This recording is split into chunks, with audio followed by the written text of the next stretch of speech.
So, hello and welcome. I'm both filming this and also doing it as an audio recording. So, welcome wherever you might be on the planet. We're going to take some time to talk a little bit about the name of the foundation that I've created and how it might apply to you in your particular life.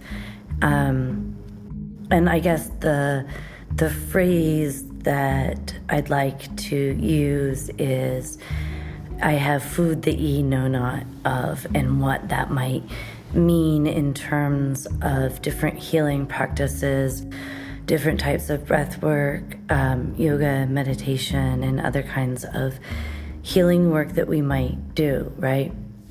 So the name of my foundation is Pure Pangea Beauty. So first of all, I received the name Pure Pangea when I was actually doing like a Tantric initiation. I don't know, maybe like 14 or 15 years ago, something like that. And it's not like a Sanskrit word, but the word Pangaea is important, and it's an important piece. So Pangaea is spelt in different ways. It was the name given to the continents before they broke apart. So the theorized supercontinent of Pangaea. And, like you might also maybe relate it to the Tower of Babel before that fell apart, and then like the biblical myth of the different languages. But certainly the name Pangaea refers to the physical continent on planet Earth before it broke off into the 5 to 7 continents, depending on your education. Like some people will say we have 5 continents, and some people will say we have 7. So that's what Pangaea means. To me, there's the meaning of like unity and connection, and I fundamentally understand that humanity, the physical Earth at large, the galaxy, we're a single operative organism, all breathing and living, and ideally in harmony and in synchronicity and in a very symbiotic kind of a way. And of course that history has proven that that is not always the case, although perhaps within our individual being or maybe also in our immediate family or in our community as well. We can start to create these symbiotic relationships, these win-win relationships that are based in synchronicity and unity. So the name given to me was Pure Pangea, and to me that symbolizes like a coming back into unity, which is like yoga meaning in union, to yoke back together, to make the yolk of the egg and the egg white one once again. And so that's sort of the meaning of the Pure Pangaea. And then the name Beauty is that beauty certainly to me does not mean pretty. Beauty is a resonant quality that we see in all of nature. And truth is in beauty, and if I can use the word God, is in beauty. And when we have eyes to behold, we start to see that all things and all creations, from the most beautiful, majestic of oceans, are beautiful, but also maybe there are scraps of garbage that are beautiful, or even we start to find beauty within like the shit of our own life and the beautiful tapestry that is weaved together from an unknown kind of hardship. So that's why I also added the beauty, not because it's like a beauty treatment, although certainly as we begin to do certain practices the physical beauty of the body might be improved, and will in fact likely be improved when we start to identify the physical body as a vessel for divinity. It's like the vehicle that we get to use in this three-dimensional realm as we move through materia. So that's the meaning of the name, the pure, the Pangaea, and the beauty is the coming back in a pure unity of a single operative collective organism, at first just within ourselves, and then within nature, within the animal kingdom, in the cosmos, and beyond. So that's the name of it. And within the foundation that I have created, it is a not-for-profit organization specifically designed to support women and children recovering from domestic violence or physical or sexual assaults of different kinds, as I feel that as a survivor of that particular form of abuse, there really was not a network of support for recovery. It was really a question of surviving and trial and error, and the gift within the hardship for me was that I came across all these different tools that allowed me to heal the physical body, to heal my son's physical body at times, unfortunately, to create a level of abundance from quite literally nothing, and also start to change those subconscious beliefs that may have created some of the situations in the first place, and of course connect to a higher power. And when that whole system starts to function, we start to really step into our essence as human beings, and hopefully we start to be able to fulfill soul potential, or the reason why we came to planet Earth in the first place, unencumbered by the past, and in fact made more glorified through hardship. But there were no tools available for me. There was no housing available for me.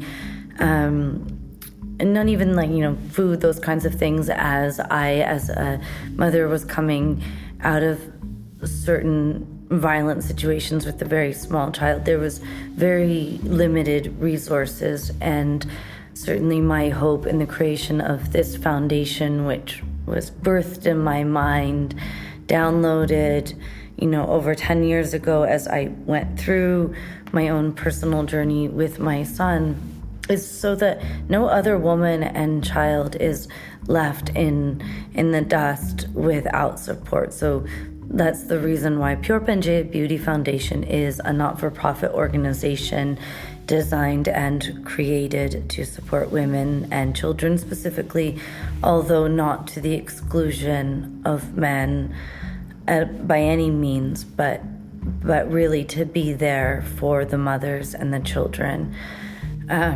Almost as if that's like the quintessential unit of a society. So if there's support for the mothers, suddenly we're creating healthier human beings who grow up, who maybe make different kinds of choices. And then ultimately we create a collective consciousness that is different from our past one. So that's the goal.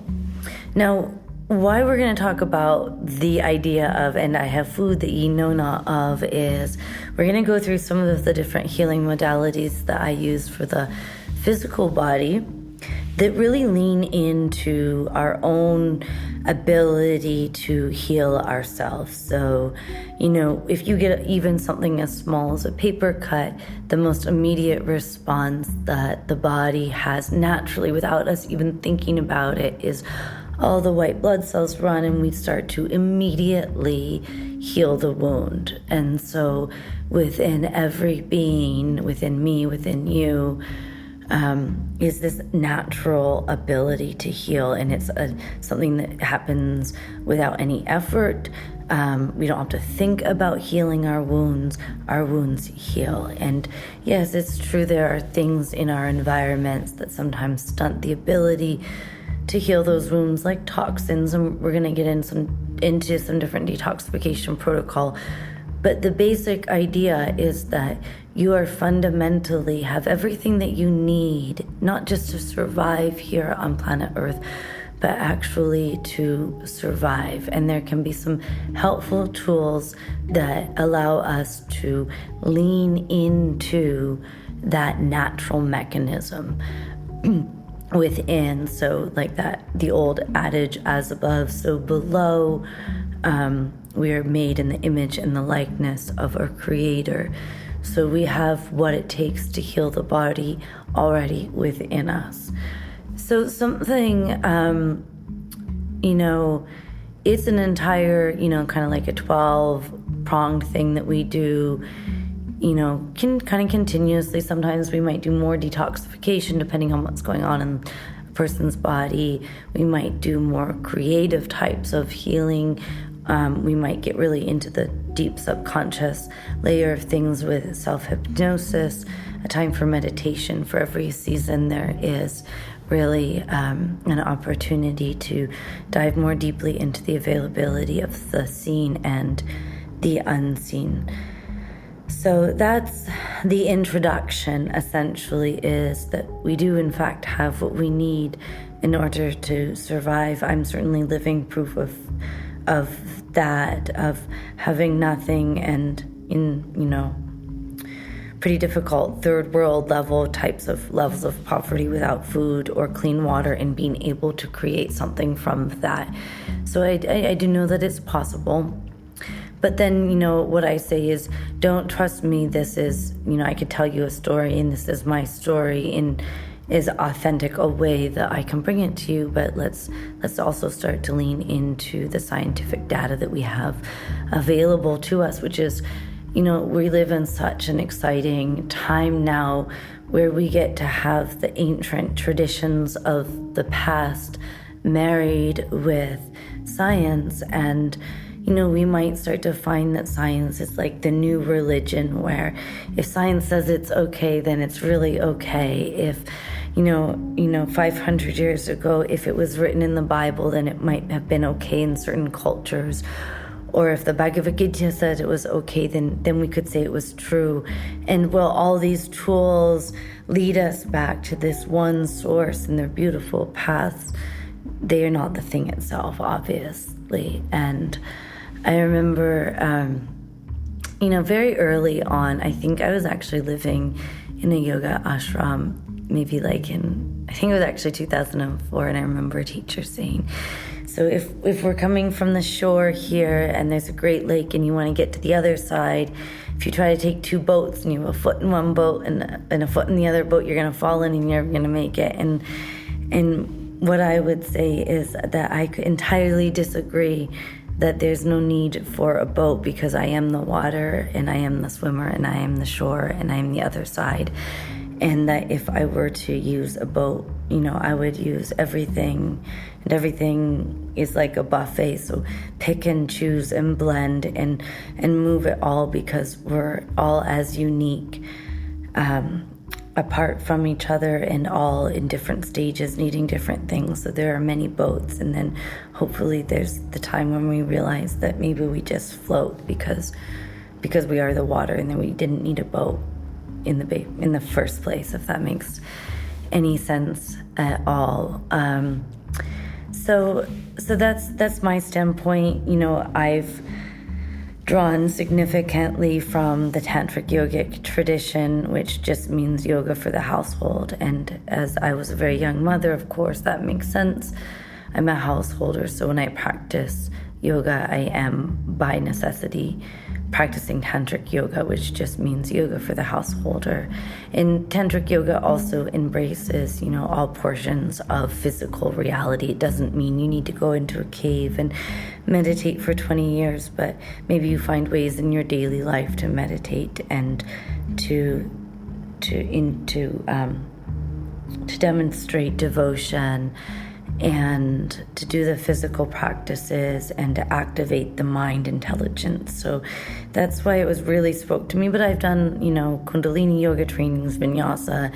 I've been, raised in close to a Shambhala community with a meditation Reiki. So I really feel that there's a whole buffet here on the planet that we can pick, and we can choose what fits us, because ultimately the quiet voice within knows more than any guru or any teacher or any scripture could ever teach us, because everything we need to know is already within us, in the same way that from just like barely a cell, an entire human being is grown within a woman who is with child, and there's no effort on her part. She grows and creates a child, and there's no piecing the eyeball together or making sure that the heart beat. It just happens, and that's the Tao, that's the way of life, of these things just happening. And then how can we, our egoic self, our personality self, either get out of the way, but I would say more aptly get in alignment with that source energy that does create life, that does heal the body. How can I allow my personality to be in alignment with that? And that's sort of the goal of these practices, and the goal of any healing, to become pure, to become back in alignment with source energy, so that we inhale the love of source on the planet, and then we're exhaling it out in our creative endeavors and in our relationships, and making this plane something a little bit more beautiful than it was when we arrived. So let's really get into topic number 1, which is detoxification. And I have been in a pretty active detoxification protocol since 2009, and my weapon of choice, so to speak, or my tool of choice, was infrared sauna bathing. I started off with just near infrared sauna bathing. I don't want to get too much into the details of how the light heals, but rather lean into the importance of heat therapy for detoxification purposes, because if we're alive today on planet Earth, we all carry a certain burden of toxins in our body. Fine, it's not like there's no shame to it. Like, we inhale fumes, we eat a tomato with pesticides, we are around electromagnetic fields. So we all do need to detoxify, and again, find a kind of heat therapy that works for you. So I chose near infrared sauna therapy as my heat therapy of choice. But let's kind of dial it back. And since before recorded history, human beings have been turning to intentional perspiration or intentional sweating since the beginning, and we see that in the sweat lodge. We see that in the dugouts of East Africa. We see that in every single culture around the world. We, as human beings, have capitalized on our unique ability to sweat, to detoxify the body, and to find communion with a higher power. So let's let me just take a moment here. So I could go into a long history about the different forms of heat therapy, but I don't think that's necessary. But just let me list a few. The only word in the English language that borrows from the Finnish language is the word sauna. So sauna is a Finnish language. They have the traditional sauna. You have the Turkish hammams. You have the hot springs in Japan. You have the tradition from the indigenous peoples of the Americas of the sweat lodge.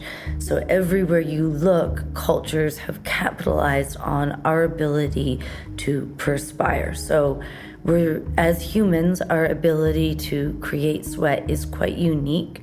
Other mammals, in order to lower body temperature, use panting, like so if an antelope is running away from its predator, the only way it can cool off as its internal temperature starts to build is to pant. And you can only sustain that for so long before you actually have to cool off, like in a body of water, or stop the activity. Humans, we have this mostly naked layer of skin, so we have this incredible ability to sweat. and lower the temperature. And so it did not take our ancestors near or far long to realize that we can intentionally sweat. And that's when we started to see all these different kinds of heat therapies come about. And Hippocrates, wait, I'm missing the name of I'll have to look it up. I'll put it in the notes. But one of the originals, like allopathic doctors from the Greek tradition, has the quote that says, "Give me a fever and I can cure anything." So when we go into a heat therapy vessel, we're essentially creating a false fever. So we're able to cleanse out any bacteria that might be lingering in the body. We're also able to detoxify through the perspiration that goes on. So there's two different things are going on. And we're like, well, obvious. So no wonder, people have been using sweat lodges for thousands of years for health reasons, and also to seek commune with a higher power, because when we're doing our heat therapy, it draws the body into states of deep relaxation. And it's only in states of deep relaxation where we're really able to lean into our natural healing capacity. So from detoxification would be like one-pronged approach.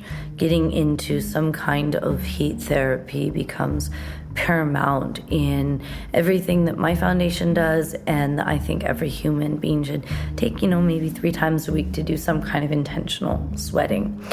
I'm actually here in the Dominican Republic. There's several saunas on this island. One of my most dearest and closest friends of mine, almost like a sister, her great-grandfather emigrated from Finland during the Second World War to Herbacoa, a mountain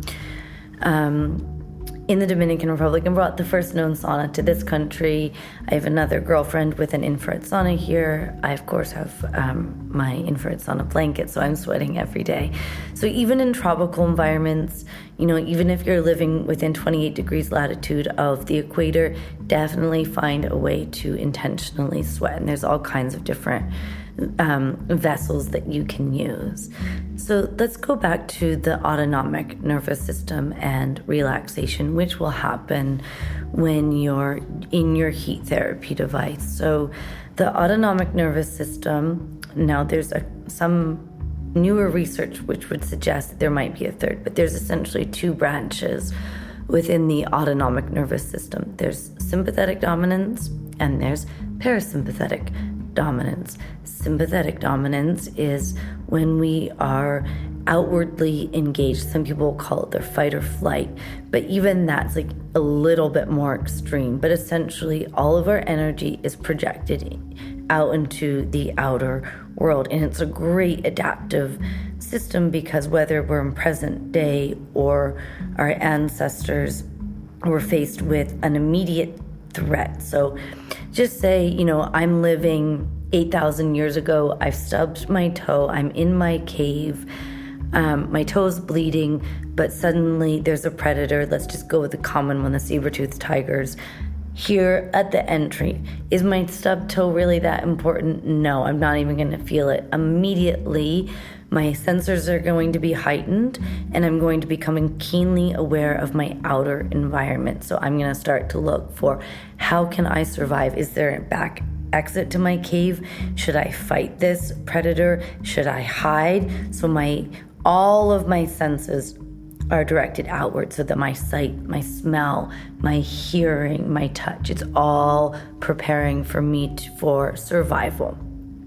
So I'm not going to worry about my stub toe. I shouldn't. And then, God willing, I have a back exit. I get me and my child and my family out of the cave, and I come to safety. And then the autonomic nervous system, when it reaches safety, will naturally lean back into parasympathetic dominance, which is rest and relaxation, or people will say like rest and digest, this kind of thing, right?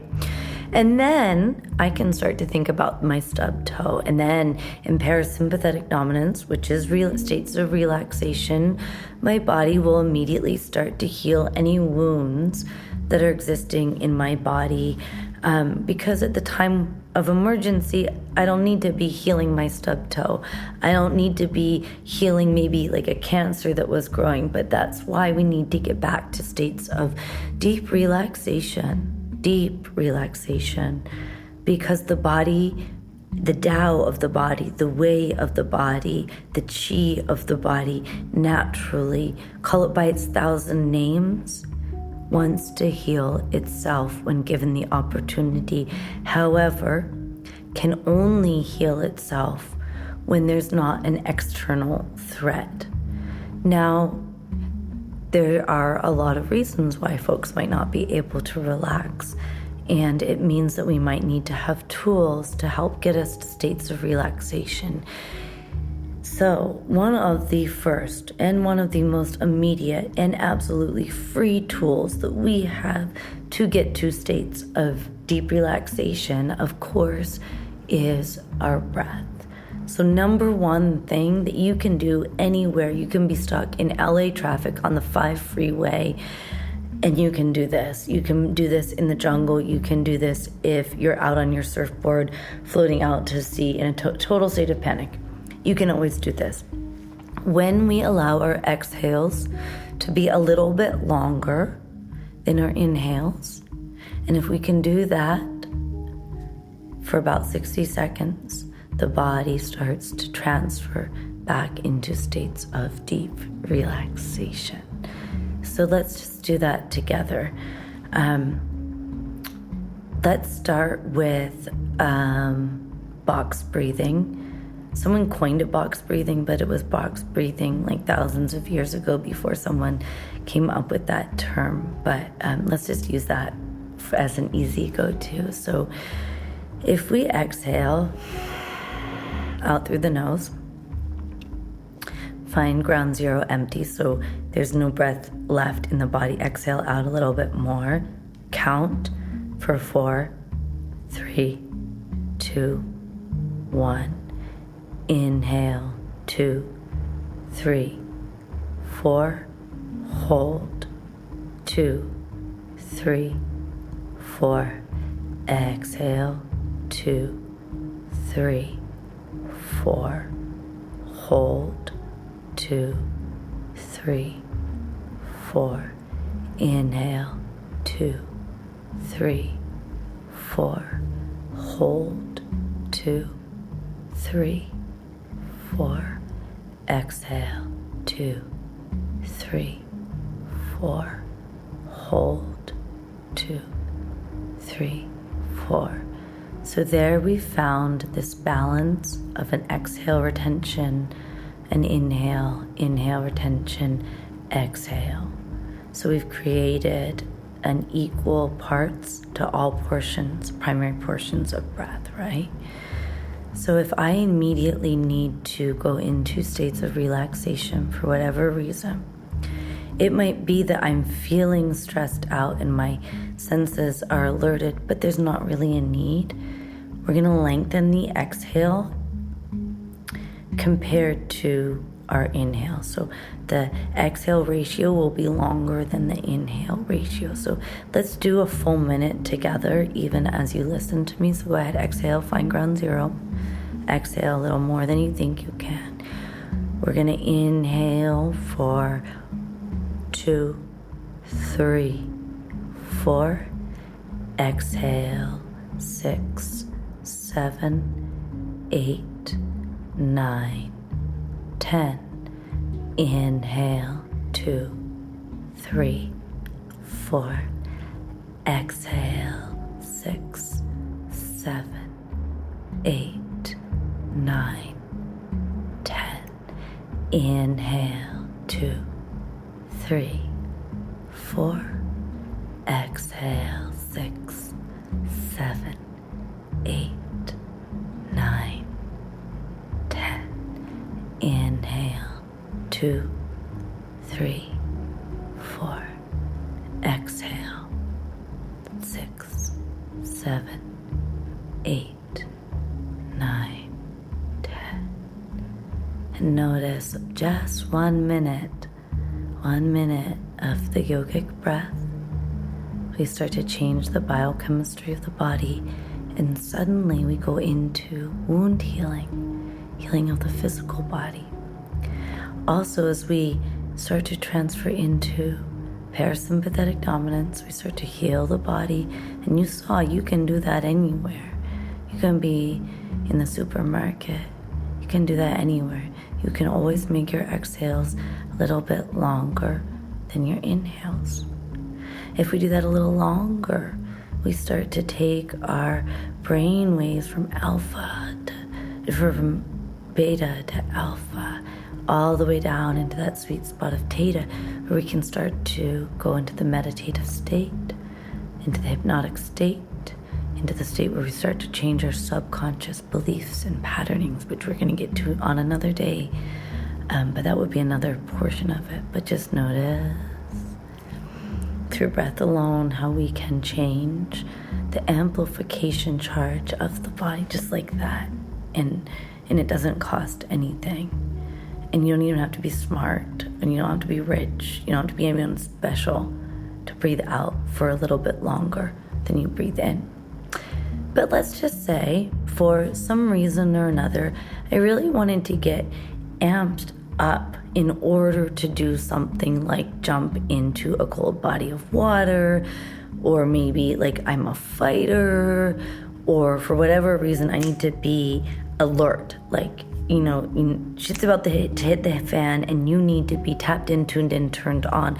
Then what kind of breathing would I would do? And now, so it's holotropic breathing, Wim Hof, transformational breath work. All these people like claim to know these kinds of breaths. I mean, breath, let's be honest, like it's bullshit to patent a breath. Like certain kinds of breathings have been around since longer than any of us could ever possibly imagine. So if I want to amp my body up, I'm going to do the opposite. So I would do 2 counts in, 1 count out. So let's do that for, like, say, 20 seconds or something. If I'm inhaling, out, 1, 2, out.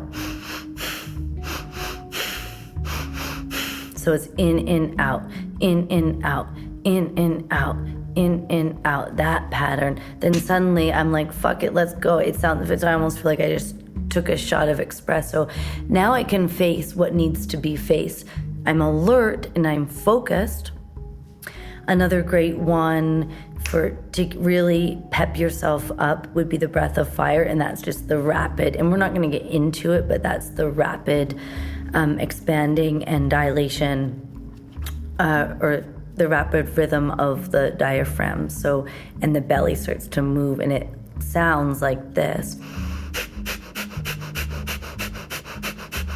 And it's almost like you're billowing a fire, or, some of my yoga students laugh because I usually use some pretty beautiful language, like you're plunging a toilet and you have a plunger and you're just gonna have to fucking go for it. Like, let's go.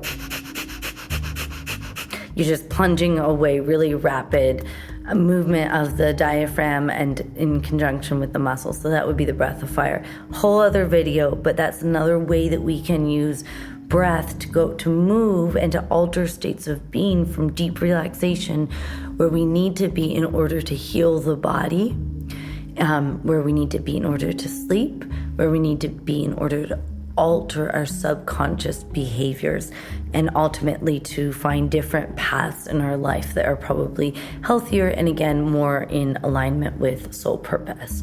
So just through breath alone, you don't need a teacher, you don't need money, you don't need status, you don't need to live in a particular country. You can change states of being by box breathing, creating equal exhale retentions, inhale, retention, exhale. You can find states of relaxation within a minute by inhaling for a count of 4 and exhaling for a count of 6. Most people who are practicing yoga regularly are going to be inhaling, like say, for a count of 4 and exhaling for a count of 8. That would be the ratio. And the more you practice with your breath, there are so many different ways to breathe, and we start to be able to alter our states of being depending on what needs to be accomplished in the moment. And in that moment, it might be that you need to leave, like the physical body, and get information from the field. Or in that moment, it might mean that you're diving deep and you're tapping in, tuning in into the primary energy centers of the body and making sure that those are in alignment. And that's something that we're all going to be able to do in the near future. It might mean that states of relaxation are required to send energy out through the palm of your hand to heal your child or your friend. And because that's something that we're all going to be able to do when we can really harness breath in a mostly detoxified body. So these are some of the tools that Pure Pangea Beauty uses. And, there's a lot that I can do and that I can teach because I've been, in doing this for a couple decades. And then there's a lot of stuff that I don't know how to do and I'm not really good at doing it. Like, for instance, using medicine. One of my soul sisters, my very best friends in the whole world, is a facilitator for combo and ayahuasca, and it might be that there's a time in your life where that's the kind of medicine, that plant medicine that you really need. And I've, of course, I'll do anything. I've used plant medicine to heal wounds, and it was very effective in ceremony, and it's not something for everyday use or even every year use. But, at least within my foundation, I could at least guide you towards a healer that actually can use plant medicine, which again taps and tunes and turns on to your own natural healing mechanism. And I think for the next time that we do this kind of a podcast, I would just have my sister here with me, and then we can talk about that with her, what plant medicine does. But that's also like super cool, like everyone's kind of doing it. And then there's also, it's intense and it's hard, and but there's some other things that are not so popular, that are not so glamorous, that are not going to give you the psychedelic experience, but are nevertheless, vital to reaching your own potential. And some of those things might be, meditation might not seem flashy and glamorous, but once you really start to get into it and you start to explore that inner landscape and you start to get used to how you can use breath to move energy, and we start to really familiarize ourselves with those barren portions of our internal landscape that might be like in deep grief, and then observe those very lush portions of self that are ready to explode like a supernova in creativity. How do you really know those things if we can't get quiet? And getting quiet in meditation is really only hard for like the first couple minutes where you're like, I want to kind of fidget with something. It's only, and especially if you have someone guiding you and teaching you, it becomes actually a pretty exhilarating thing. I think for me, meditation has become like brushing my teeth or taking a shower. It's not something I would want to miss out on.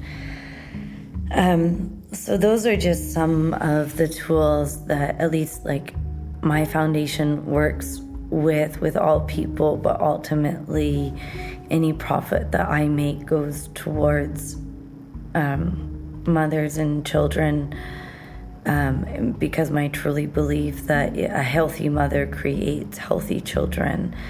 And of course, fathers are important, but unfortunately not always all that available in a lot of situations. So a healthy, abundant mother creates healthy, abundant children, and ultimately a healthy, abundant society and world at large. So that's why the focus is there for me.